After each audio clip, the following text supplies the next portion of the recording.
the weapon that is probably the most unpopular and least played by the community in Splatoon, the Brella, more precisely, the Undercoverrella. This weapon is looked down by a large majority of the player base and is considered the worst weapon. But is it really that bad? I personally don't think so, or rather, it depends where and who uses it. Brellas are known for their narrow cone shotgun-like attacks and their shield they can hold up to protect themselves, but even shoot out if needed for a timely push.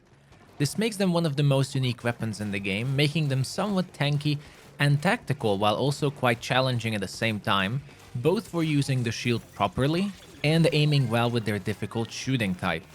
While Undercoverrella is unable to shoot out its shield, its specialty is about being able to shoot and hold the shield at the same time, making it a great introduction to Brellas in general to showcase the weapon type's potential. Now in Splatoon 3, the Undercover uses Ink Mine as its sub-weapon and Reef Slider as its special. I'm not a huge fan of its kit, as I don't like Ink Mine that much, but Reef Slider, at least at this time of the launch, is really popular and can result in some spectacular splats. The biggest problem with Undercoverrella is that the weapon itself is suffering from an identity crisis, that it can't decide if it should be a Slayer or a support class weapon, making it both and so somewhat a weaker hybrid. Since there is a misunderstanding from what support means in Splatoon for a lot of new players, the greatest difference between Slayers and supports in the gist is that while both of them are somewhat on the front lines, support should help Slayers move around easier on the stage as a priority, while Slayers go for splats first and pain second. Immediately you can say Reef Slider is not exactly your support special you would like on an Undercoverrella, leaning towards Slayer playstyle a bit more, though it does give it some mobility and some extra oppressiveness. Now Brellas in general suffered a lot from various problems, namely Splatoon's netcode that sadly results in inconsistency for Brella shields. Meaning when you open your shield, it can happen that it's still not up on your opponent's side and they splat you, and it seems this problem is still present in Splatoon 3, so Brella mains have to just cope with it. But putting aside all of these, we will go much deeper into Brellas in the upcoming Weapon Series episode for them. I'd like to talk more about the Undercoverrella specifically, as I think, especially for new players to Splatoon, this weapon might be surprisingly fun and successful in your turf wars.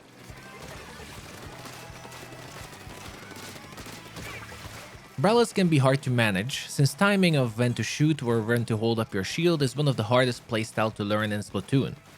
But it also makes the Undercover that much more shiny when you look at it, since the Undercover can shoot and hold the shield at the same time. While its damage is a lowly 40 points per shot, it has a decent amount of attack speed and shield health that will help you get those splats. The greatest advantage of an Undercoverrella is its unpopularity. Others meet Brella players so infrequently that when they meet one, they don't know what to do, and usually end up splatted because they try to fight you close range and destroy your shield instead of keeping distance and work on your weaknesses. Because of this, I think Undercoverrella is a fantastic weapon to have fun with in new player levels and casual turf wars where people are just unaware of its downsides, as the background footage also shows very well. The ability to shoot and point the shield at the same time is just really powerful against normal casual players, since everything a casual person has to worry about, such as positioning, aiming, and surviving, you just have it granted. I'd like to point it out though here that it's a very good weapon for beginners, I think, but it won't teach you to be a better Brella player, nor will it provide great Splatoon practice to be a better Splatoon player. Because as I said, its strength lies rather in your opponent's lack of experience against the weapon, rather than you improving or being a really good Brella player with it. For that, I would recommend using the Splat Brella instead and get better as a general Brella player.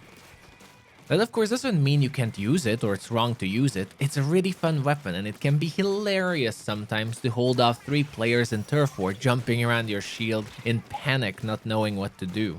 This might change over time as the balance sets or more players will also get used to it, but this might be the best time to have fun with the Undercoverrella.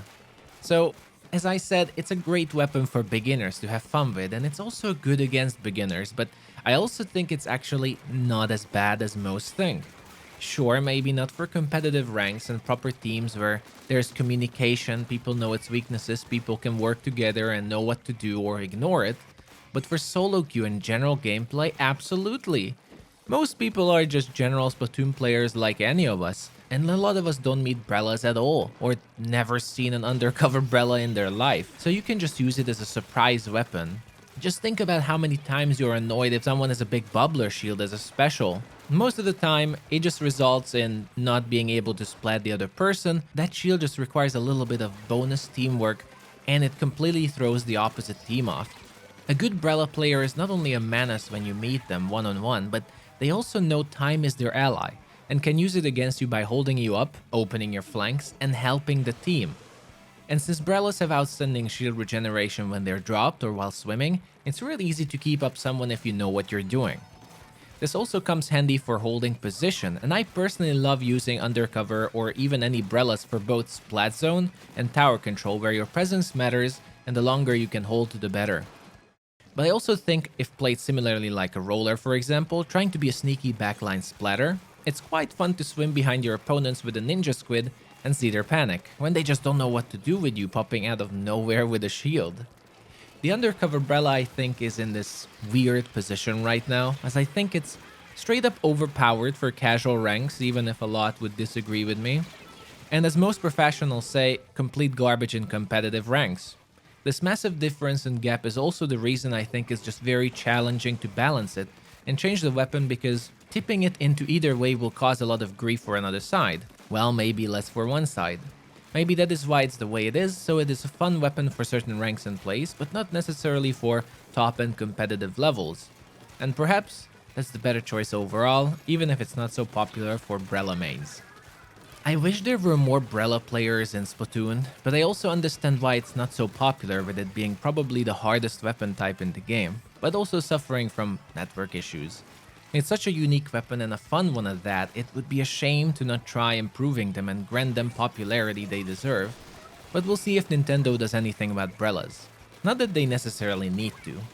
Either way, I recommend checking out the Undercover, as it provides a surprising amount of fun and can be a great surprise to many, especially if you never considered trying a Brella in the first place.